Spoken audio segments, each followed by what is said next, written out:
वर्गमुळात 0.000841 बरोबर किती?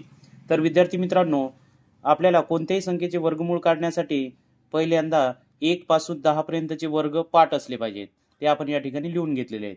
आता यानंतर वर्गमूळ काढायचे म्हणून आपण 2-2 अंकाचे गट पाडून घेऊया. तर या ठिकाणी आपण गट पाडलेले आहेत. आता विचार करा की या संख्येच्या एकक स्थानी 1 आहे. तर आपल्याला अशी वर्गसंख्या शोधायची आहे की ज्याच्या एकक स्थानी 1 आहे. तर या ठिकाणी 1 आणि 9 या दोन संख्येच्या वर्गसंख्येच्या एकक स्थानी 1 आहे. म्हणून आपल्याला 1 चा वर्गमूळ आहे 1 आणि 81 चे वर्गमूळ आहे 9. म्हणून आपण 2 अंक लिहून घेऊयात. त्यानंतर दुसऱ्या 2 अंकाचा विचार करा. 08 आहेत. तर या 8 मधून कोणती पूर्ण वर्गसंख्या वजा होऊ शकते? तर या ठिकाणी 8 मधून 4 ही पूर्ण वर्गसंख्या वजा होऊ शकते. मग 4 चे वर्गमूळ आहे 2. आपण लिहून घेऊयात.